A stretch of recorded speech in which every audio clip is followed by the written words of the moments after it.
नमस्कार, मी ज्ञानदा कदम। सध्या मी आहे मध्य रेल्वेच्या अतिशय गर्दीच्या आणि गजबजलेल्या डोंबिवली रेल्वे स्थानकावरती।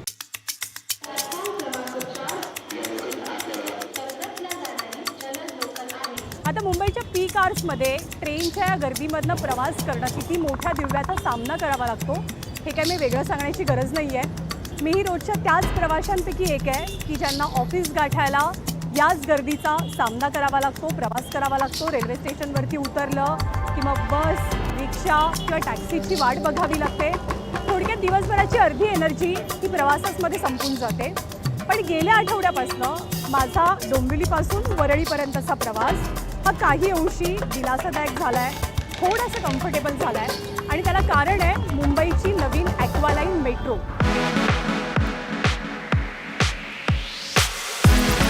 तर आज माझ्या या डोंबिवली ते वरळी प्रवासाचा मी तुम्हाला भाग बनवणार आहे। आपण ॲक्वालाईनने सुद्धा प्रवास करणार आहोत आणि ॲक्वालाईन मेट्रो मुंबईची नेमकी कशी आहे, त्याची कनेक्टिव्हिटी किती आहे आणि किती आरामदायक प्रवास आहे, हे सगळ्याबद्दलची माहिती मी तुम्हाला देणार आहे।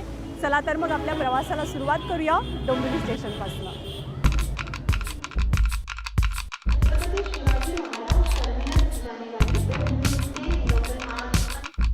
मुंबईमध्ये लोकल रेल्वे प्रवासाचं फास्टेस्ट आणि सर्वात स्वस्त साधन मानलं जातं। दररोज जवळपास 75 लाख मुंबईकर ट्रेनने ये जा करतात। मुंबईची आगामी काळातली कनेक्टिव्हिटी मेट्रोच्या जाळ्यामुळे वाढणार आहे आणि ॲक्वालाईन मेट्रो ही देखील त्याचाच एक भाग आहे आणि याच ॲक्वालाईनच्या प्रवासासाठी आज आपण निघालोय।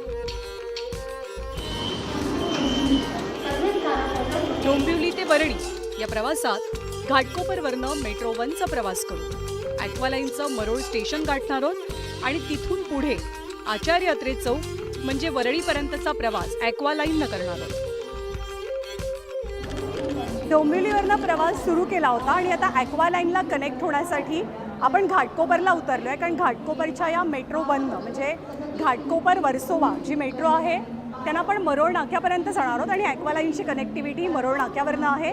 ॲक्वालाईनचं जे मरोळ स्टेशन आहे ते तिथेच आहे, त्यामुळे पुढचा टप्पा आपला प्रवासाचा असणार आहे घाटकोपर, त्यानंतर मेट्रो 1 आणि मग आपण ॲक्वालाईनला कनेक्ट होणार आहोत। या पुढच्या टप्प्याला आपण सुरुवात करूया।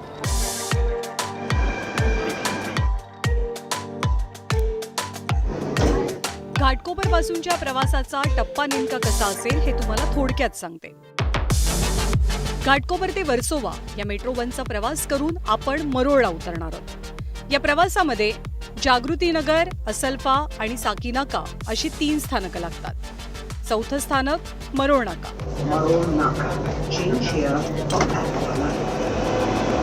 मरोळ नाक्याला उतरून या स्टेशनच्या खाली उतरलं की अगदी दारातच आहे ॲक्वालाईनचं मरोळ स्थानक। सो फायनली आपण पोहोचलेलो आहोत ॲक्वालाईन मेट्रोच्या स्टेशनवरती। हे मरोळ नाक्याचं स्टेशन आहे ॲक्वालाईन मेट्रोचं आणि इथे वरती ही मेट्रो 1 आहे जी घाटकोपरपासून वर्सोव्यापर्यंत जाते आणि इथे उजव्या बाजूला आहे तो म्हणजे घाटकोपर अंधेरी रस्ता पूर्ण रोड। मुंबईमध्ये कुठूनही कुठेही प्रवास करायचा म्हटला तर सगळ्यात आधी टेन्शन येतं ते म्हणजे ट्रेनच्या गर्दीचं आणि रस्त्यावरच्या ट्रॅफिकचं। पण या ॲक्वालाईनमुळे या गर्दीतनं आणि ट्रॅफिकमधनं तुम्हाला काही अंशी दिलासा तर नक्की मिळणार आहे। ही मेट्रो सुरू झालेली आहे ॲक्वालाईन आरेपासून ते आचार्य अत्रे चौकापर्यंत, पण आत्ताचा प्रवास आपण मरोळ नाक्यापासून आचार्य अत्रे चौकापर्यंत करणार आहोत। तर या प्रवासाला ॲक्वालाईनच्या प्रवासाला सुरुवात करूया आणि एक प्रकारे मुंबईच्या पोटात एंटर करूया। ॲक्वालाईन मेट्रोचा पहिला टप्पा आरे ते BKC नोव्हेंबर 2024 साली सुरू झाला, जो आरे JVLR ते BKC असा होता। या दरम्यान आरे, सिप्स, अंधेरी MIDC, मरोळ नाका, छत्रपती शिवाजी महाराज आंतरराष्ट्रीय विमानतळ टर्मिनल 2, सहार रोड, छत्रपती शिवाजी महाराज आंतरराष्ट्रीय विमानतळ terminal 1, Santacruz metro, Vandre colony आणि वांद्रे कुर्ला कॉम्प्लेक्स या स्थानकांचा समावेश होता। तर नुकत्याच सुरू झालेल्या दुसऱ्या टप्प्यामुळे तुम्हाला आरेपासून थेट आचार्य अत्रे चौकापर्यंत प्रवास करता येईल, ज्यात आरे, सिप्स, अंधेरी MIDC, मरोळ नाका, छत्रपती शिवाजी महाराज आंतरराष्ट्रीय विमानतळ टर्मिनल 2, सहार रोड, छत्रपती शिवाजी महाराज आंतरराष्ट्रीय विमानतळ terminal 1, Santacruz metro, Vandre colony, Vandre Kurla complex, Dharavi, Shitladevi Mandir, Dadar, Siddhivinayak, Worli आणि आचार्य अत्रे चौक या स्थानकांचा समावेश आहे. तर येत्या काही महिन्यात ॲक्वालाईन मेट्रोचे सगळे टप्पे पूर्ण होतील आणि ही मेट्रो थेट कफ परेडपर्यंत धावेल. ॲक्वालाईन मेट्रो पूर्ण क्षमतेनं जेव्हा सुरू होईल तेव्हा रस्त्यावरच्या वाहतुकीत 35% घट होण्याचा अंदाज आहे, ज्यामुळे दिवसाला कमीत कमी 3,54,000 लिटर इंधनाची बचत होणार आहे. आणि यामुळे अर्थातच मुंबईच्या ध्वनी आणि वायू प्रदूषणातही घट होईल.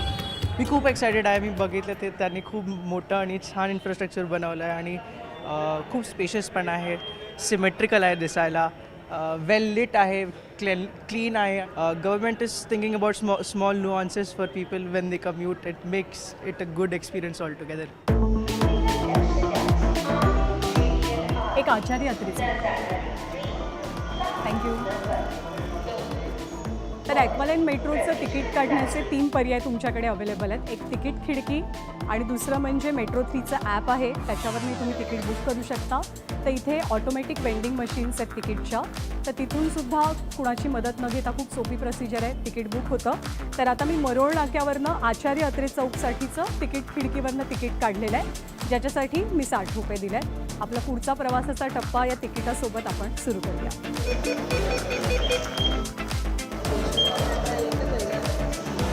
ॲक्वालाईन मेट्रोचं कमीत कमी तिकीट हे 10 रुपये आहे, तर जास्तीत जास्त 60 रुपये.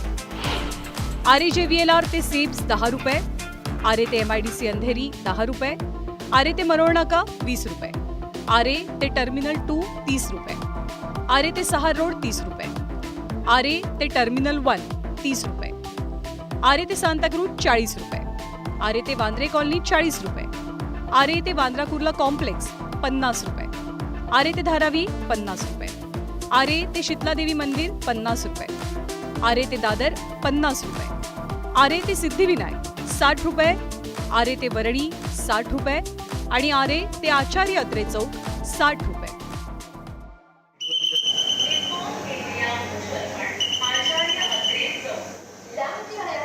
तर ॲक्वालाईन मेट्रोचा फायनली आपला प्रवास सुरू होतो आहे मरोळ नाक्यावरनं.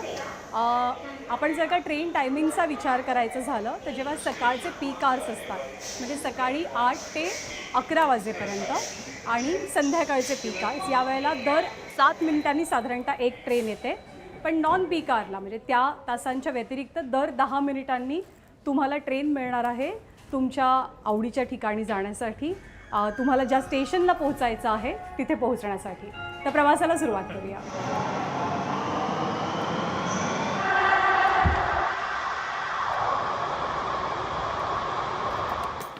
दिवसभरातली पहिली मेट्रो सकाळी 6:30 वाजता सुटते, तर शेवटची 10:30 वाजता.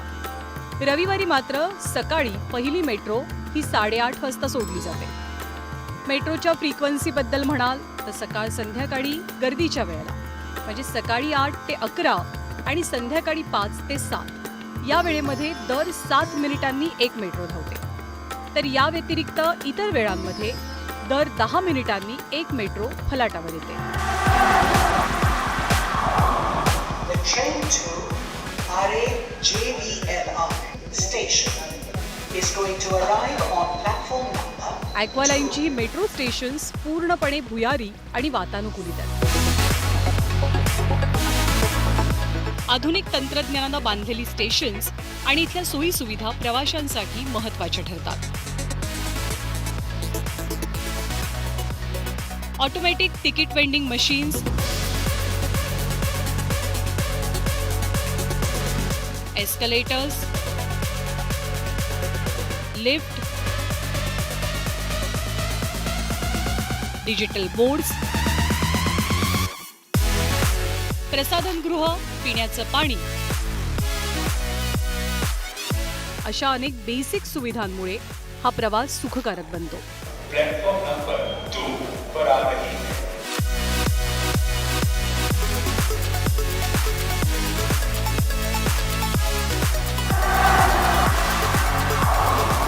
खूप कन्व्हिनियंट वाटतं, व्हेरी कन्व्हिनियंट. नाही तर मला ते लोकलमधून लटकत जावं लागलं असतं.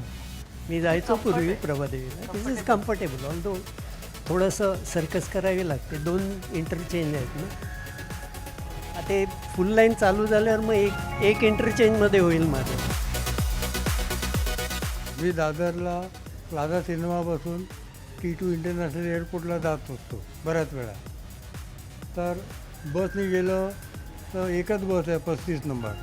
1 तास बस मिळाल्यानंतर केव्हा येईल माहीत नाही. टॅक्सी 400-450 हे मी 50 रुपयात जाणार ते सुद्धा 20 मिनटात आणि comfortable air condition. Very good, I am happy. ॲक्वालाईनमधनं प्रवास करणं खास का आहे तर आपल्या डोक्यावरती या क्षणी म्हणजे आपण ॲक्वालाईनमध्ये आहोत पण आपल्या डोक्यावरती 24 तास न थांबणारं कधी न झोपणारं मुंबई शहर आहे. आत्ता या क्षणी हजारो वाहनं आपल्या डोक्यावरनं धावत आहेत, माणसं चालत आहेत, रेल्वे पळत आहेत. कोणत्याही ऋतूत कोणत्याही प्रसंगी कोणत्याही परिस्थितीत मुंबईकर कधीच थांबत नाही आणि अशा न थांबणाऱ्या शहराच्या पोटातनं उदरातनं ही रेल्वे ही ॲक्वालाईन मेट्रो तयार करणं हे अर्थातच सोपं काम अजिबात नव्हतं आणि खूप मोठी प्रोसेस होती जी यशस्वीपणे मेट्रोच्या टीमनं पार केलेली आहे, पूर्ण केलेली आहे. रेल्वेच्या डब्यांपेक्षा खूपच वेगळा आणि आरामदायक या मेट्रोच्या कोचेसमध्ये मिळतो. बाहेरच्या प्रवासात घामाच्या धारा वाहतात तर मेट्रोमधला चिल्ड AC तुमचा प्रवास आरामदायक बनवतो. पुढचं स्टेशन कोणतं आहे आणि ते किती वेळात येणार आहे याची माहिती प्रवाशांना देण्यासाठी कोचेसमध्ये हे असे डिजिटल डिस्प्ले बोर्ड्स आहेत. त्याचबरोबर स्पीकर्समधनं सुद्धा प्रवाशांना माहिती दिली जाते. प्रत्येक कोचमध्ये सुरक्षेच्या दृष्टीनं CCTV आपल्याला पाहायला मिळतात. व्हीलचेअर ठेवण्यासाठी स्वतंत्र व्यवस्था सुद्धा पाहायला मिळते. तर आपत्कालीन परिस्थितीमध्ये फायर एक्स्टिंग्विशरचीही इथे सोय आहे. तर इमर्जन्सीमध्ये संवाद साधण्यासाठी सुद्धा इथे सोय उपलब्ध करून दिली आहे. तर आधुनिक एअर सस्पेन्शनच्या वापरामुळे हा प्रवास अगदी स्मूथ आणि सीमलेसही बनतो. या प्रवासादरम्यान आम्हाला काही प्रवासी भेटले ज्यांच्याकडनं आम्ही ॲक्वालाईननं प्रवास करण्याचा त्यांचा अनुभव जाणून घेतला. लेकिन ये अंडरग्राउंड मेट्रो में मेरा ये फर्स्ट एक्सपीरियंस है और मुझे बहुत ही अच्छा लग रहा है. मीन्स मार्च में मैं दुबई गया था तभी का मैंने मेट्रो देखा था लेकिन मुझे लगता है कि अपना मेट्रो उससे भी अच्छा है ॲक्च्युअली स्पीकिंग. खास बघण्यासाठी एक मेट्रोमध्ये आज बसलो आहे आणि ते वाईफला सांगते घेऊन म्हणता एकदा आणि खूप बरं वाटते आज. ॲक्च्युली आपण फॉरेन कंट्रीपेक्षा आपल्याकडे बी खूप डेव्हलपमेंट चांगल्या प्रकारे झाले आणि खूप चांगलं एकदम आरामदायक वाटते प्रवास. ताई तुमचा कसा आहे प्रवास? दादा खास घेऊन आलेत तुम्हाला आज मेट्रोतनं? आज त्यांचा बर्थडे आहे ना त्यामुळे आम्ही दोघे असेच फिरायला आलेलो. बस में नहीं लगता था अच्छा, मेट्रो में लगता. बस में भीड़ भाड़ रहती थी, अच्छा नहीं लगता है. इसमें खाली सीट अकेले बैठ जाओ, सही एकदम ना जग सब लड़ाई करते थे. स्टेशन पूछना पड़ता था कौन सा आता है. यहाँ डायरेक्ट दादर मेट्रो उतरो.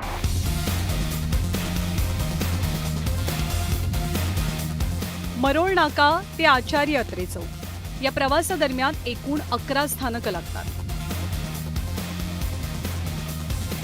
यातली खास करून एअरपोर्टला कनेक्ट होणारी छत्रपती शिवाजी महाराज आंतरराष्ट्रीय एअरपोर्ट टर्मिनल 1 आणि 2 स्थानकं, BKC सारख्या बिझनेस हबला पोहोचवणारं Vandre Kurla complex station, Dadar metro स्थानक आणि सिद्धिविनायक मेट्रो स्टेशन ही विशेष गर्दीची आणि मोस्ट फेवरेट स्टेशन्स आहेत. तर आपण मरोळ नाका या ॲक्वालाईन मेट्रोतनं प्रवास सुरू केलेला होता आणि आता आपला प्रवास आचार्य अत्रे चौकामध्ये संपतोय. बरोबर 40 मिनिटं या प्रवासाला लागलेली आहेत. मरोळ नाका ॲक्वालाईन ते आचार्य अत्रे चौक. जेव्हा मी ट्रेनने प्रवास करते तेव्हा थोड्याफार प्रमाणामध्ये हा इतकाच वेळ मला लागतो पण निश्चितपणे हा प्रवास जास्त आरामदायक होता ट्रेनच्या प्रवासाच्यापेक्षा आणि अर्थातच पुढचा बस टॅक्सी रिक्षाचा प्रवास. त्यामुळे आत्ता या सगळ्या ॲक्वालाईनच्या प्रवासामध्ये मी आणि कॅमेरामॅन संदीप पवार दोघेही तुमची रजा घेतो. तुम्हाला आमचा हा ॲक्वालाईनचा सगळा प्रवास, हा व्हिडिओ, हा शो कसा वाटला आम्हाला नक्की कळवा. आम्ही तुमच्या प्रतिक्रियांची वाट पाहतोय. धन्यवाद.